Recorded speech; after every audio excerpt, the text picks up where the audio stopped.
अस्सलाम वालेकुम दोस्तों हमारे चैनल में स्वागत है। दोस्तों कतर से एक अपडेट है कि कतर ने जो है 2022 में ही कतर की हेल्पर की सैलरी जो होती है वो फिक्स कर दी है। चाहे हेल्पर हो चाहे कोई भी हो, कि आपको फिक्स इसलिए कर दी है कि इससे नीचे आप नहीं आ सकते हैं।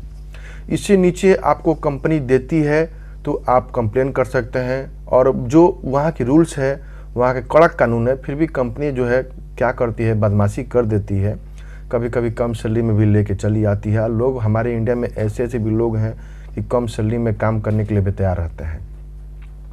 लोग 700-800 में काम करने के लिए तैयार होते हैं। देखिए कतर ही एक ऐसा देश है कि सैलरी फिक्स कर दिया है कि इससे कम में आपको नहीं काम करना है।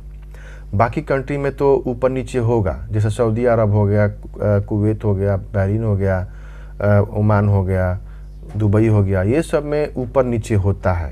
ये सब में मतलब कि सैलरी फिक्स नहीं है कि आप कितना में काम करेंगे। लेकिन कतर में फिक्स है कि आपको कम सैलरी में काम नहीं करना है।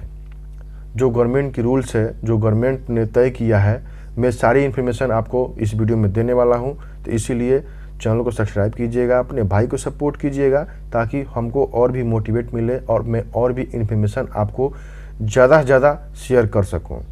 तो चलिए वीडियो को स्टार्ट करते हैं। तो दोस्तों कतर के अंदर में कतर गवर्नमेंट ने 2022 में ही रूल्स निकाल दिया कि कतर में 1000 रियाल के नीचे आपको काम नहीं करना है। यानी कि कतर की जो कतरी रियाल होती है, यानी कि 1000 रियाल जो है आपको उसके नीचे काम नहीं करना है। यानी कि एक लेबर की जो सैलरी होगी 1000 होगी, 1000 से नीचे नहीं होनी चाहिए।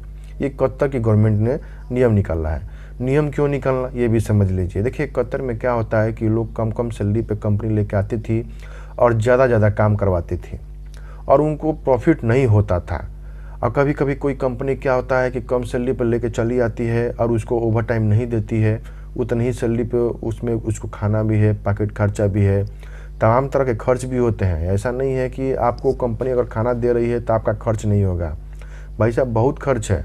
आपका मोबाइल खर्च किधर जाएगा, एक्स्ट्रा खर्च किधर जाएगा, तो खर्च होता है। इसीलिए मैं आपको बार बार समझाने की कोशिश कर रहा हूँ कि कतर में 1000 के नीचे का कम सैलरी मत आइएगा। देखिए कतर की रूल्स के हिसाब से है। और एक चीज़ का ख्याल रखिएगा और कि कतर में अगर कोई भी कंपनी में अप्लाई करते हैं तो सोच समझ के अप्लाई करें। देखिए कतर में 50% कंपनियाँ सप्लाई कंपनी हैं। अगर सप्लाई कंपनी में चले जाते हैं तो आपको दिक्कत होगा।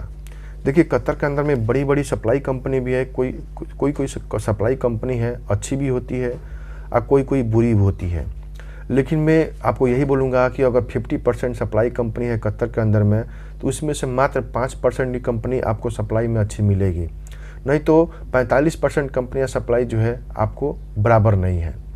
उसमें प्रॉब्लम ये आता है कि टाइम पर सैलरी नहीं मिलता है, खाने की प्रॉब्लम होती है, अकाउंटेशन की प्रॉब्लम होती है। आपको ड्यूटी पहुंचा देगी सुबह में टाइम पे, लेकिन लेने के लिए जाएगी तो आधा घंटा लेट, तो 1 घंटा लेट। तो ये सब जो है प्रॉब्लम होती है सप्लाई कंपनी में ही। तो इसीलिए कभी भी सोच समझ के जाएं। और हम लोग का इंडिया में क्या होता है कि लोग वीज़ा के लिए मारामारी कर रहे हैं, बस वीज़ा मिलना चाहिए। भाई साहब वीज़ा लेके आप क्या करेंगे? आप वीज़ा लेके क्या करेंगे? आपको ये भी तो समझनी चाहिए कि हाँ कंपनी अच्छी है कि नहीं है, कंपनी अच्छा है कि बुरा है, ये चीज़ें कौन समझेगा?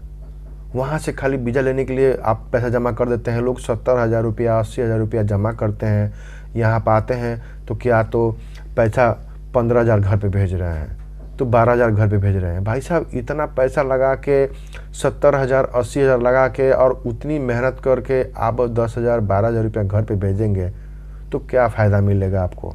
तो इसीलिए मैं बार बार आपसे रिक्वेस्ट करता हूँ कि कोई भी अगर कंपनी का इंटरव्यू जाता है हमारे इंडिया में, तो एग्रीमेंट में क्लियर में लिखा रहता है कि आपका सैलरी कितना है। आप एग्रीमेंट को पढ़ें। अगर एग्रीमेंट को नहीं पढ़ना है तो कम से कम उसको फ़ोटो खींच लें।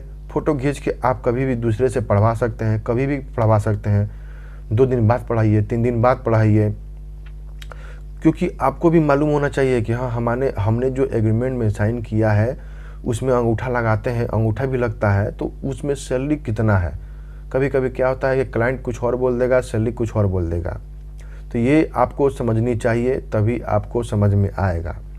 एक चीज़ का और प्रॉब्लम है कि सैलरी में क्या होता है कि अगर कोई कंपनी बोलती है कि आपका बेसिक सैलरी 1200 है, यानी कि 8 घंटे का 1200 रुपया लगा दिए हैं, 1200 रियाल लगा दिए हैं, तो एग्रीमेंट में ये भी देखिए कि 1200 किस तरीके से लगाया है।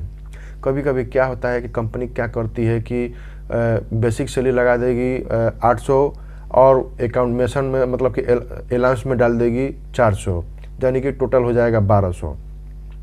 तो ऐसे भी लिखती है एग्रीमेंट, ऐसे भी होता है। तो इसका मतलब समझ लीजिए, इसका मतलब ये है कि अगर 800 आपका बेसिक सैलरी लगाया है और 400 आपको अलाउंस दे रहा है, तो कभी भी अगर आप ओवर टाइम करते हैं तो आपको 800 के हिसाब से ही ओवर टाइम मिलेगा।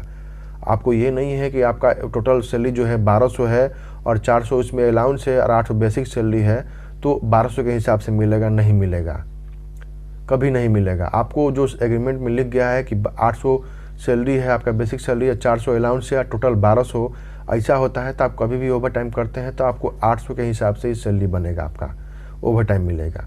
ठीक है, तो मैंने सारी इन्फॉर्मेशन आपको इस वीडियो में दे दिए हैं, तो जल्दी जाइए, चैनल को सब्सक्राइब कीजिएगा, लाइक कीजिएगा, शेयर कीजिएगा। चलिए वीडियो को समाप्त करते हैं। जय हिंद, जय भारत।